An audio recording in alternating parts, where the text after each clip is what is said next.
What is going on, everybody? My name is Nick, and I want to welcome you back for another news video.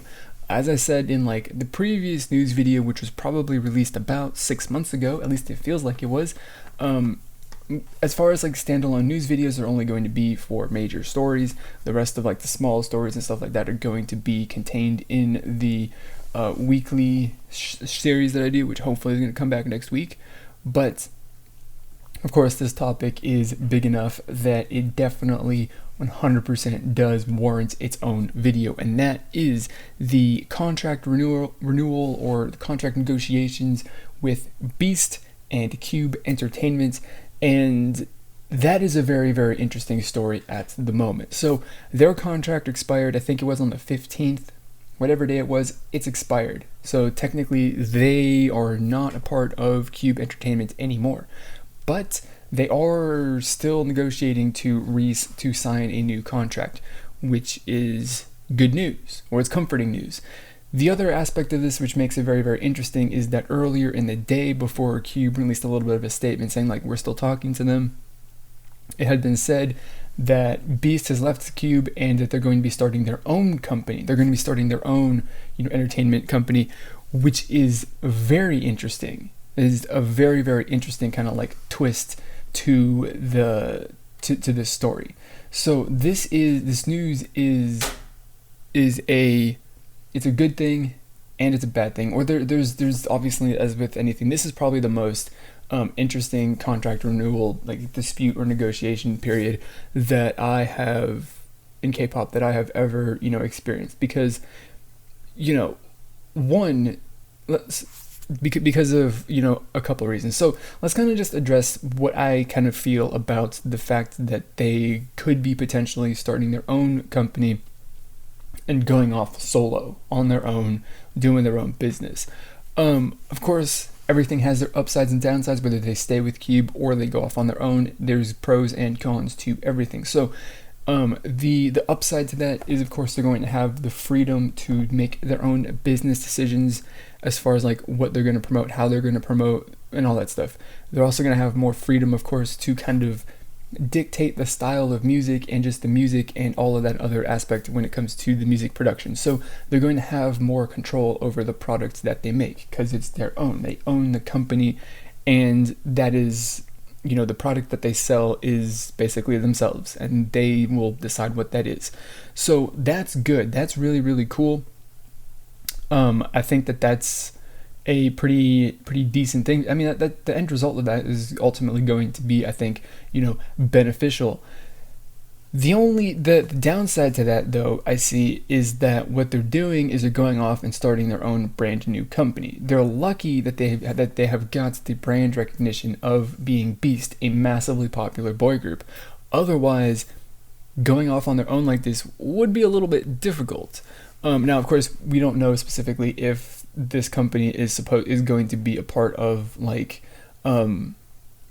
if they're going to be under the CJENM or the Low End Entertainment branch or umbrella of their music, because there's a lot of companies that are incorporated into that structure there, so they do have that support from a larger company. But that's kind of the main thing, right? Is to compete in the market, you need to have financial support. And I don't specifically know any details, so I cannot say specifically, but going off on your own as an independent company makes it a lot harder to secure financing and stuff like that to run your business. Especially since everything that Beast has released under Cube will cease to make them money, because it's all property of Cube Entertainment. So they have no sources of income until they release new music.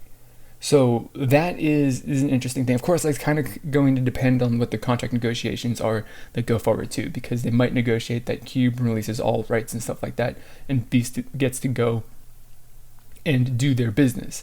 So, I mean, from the way that I see it, without having any real details other than just common kind of knowledge here, is that them going off and starting their own business means that their future is going to be on uncertain and a lot more difficult than it would be if they were with Cube. Especially too, consider this, that I've been reminded as I read, people's comments and stuff on some news articles too, that they're going to be signing up for the military, or they're going to be doing their military service in 2018, in a year from now, a year and a half or so, so that's also going to be a little bit difficult as well. I mean, they start their own company, they get to release 2 albums, say, before they go, 2 or 3 albums before they go, and then they go away for 2 years, a year and a half, 2 years, 2.5 years even maybe. So, without the company support to come back and then just like hammer home like Beast is back, they're back from the military, guys, get excited. That's it might be difficult, but I don't specifically know. Talking about staying with Cube now, of course, the upside to that is you've got a company that is, as far as like their business ventures and their income stream, is relatively diverse. You can comment all you want about, how the company is struggling with CLC, Pentagon, B2B, the fact that 4 Minute disbanded and they didn't treat them very well. You can have all your negative comments about that, but Cube Entertainment is a big, large scale company. They have income, and it's good. I mean, it's good to have those resources, right? There are not very many places that will, like I said, they go out on their own. It's very unlikely that they're going to have the income stream and investment that Cube Entertainment could secure for them. So there is that. But of course, there is, I guess, the downside to the fact that it seems that Cube Entertainment as a company is dying very, very slowly.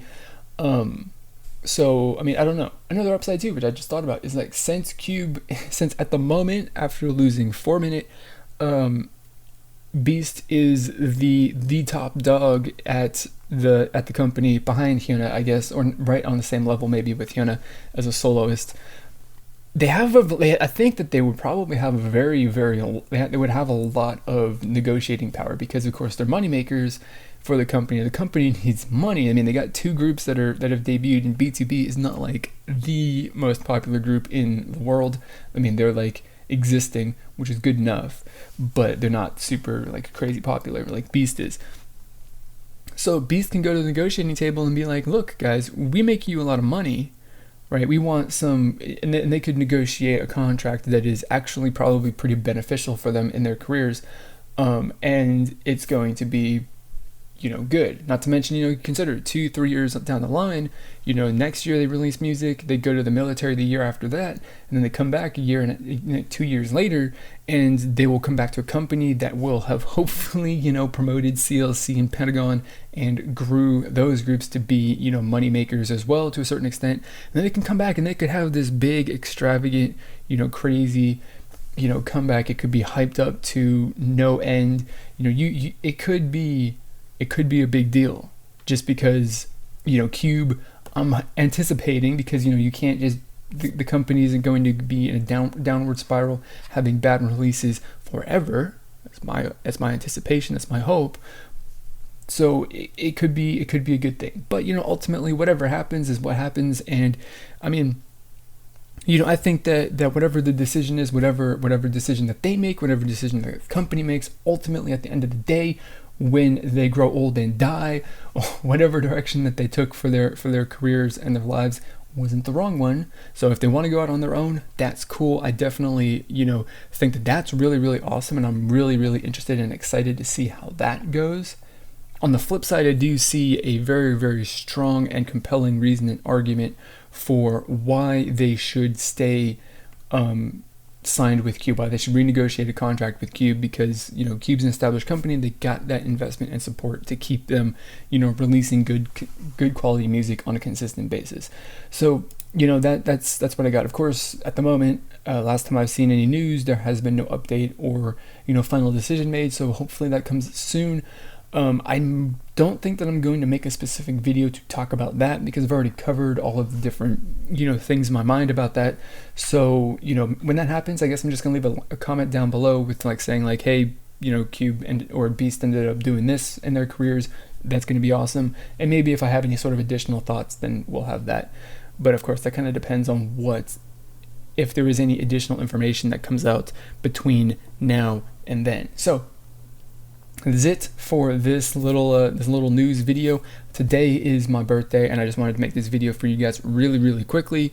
And then I'm gonna, as soon as I get this uploaded and published, then I'm gonna spend the rest of the night just like, you know, enjoying my birthday with my family, and it's gonna be nice. So as always, actually before we just sign off here, I want you to leave a comment down below what you think you want to see Beast do, what your just, you know, thoughts and opinions on this whole news story are. I'm sure a lot of you are very sad and, you know, anxious and nervous about it. So let me know down in the comments, or you can even like do that over on social media through Twitter and Facebook. Just follow me at ROK Music Review. That's where I'm at. And then share this video, leave a rating on it as well. And that is gonna be it. So as always, I'm gonna thank you for watching, and I'll see you all next time.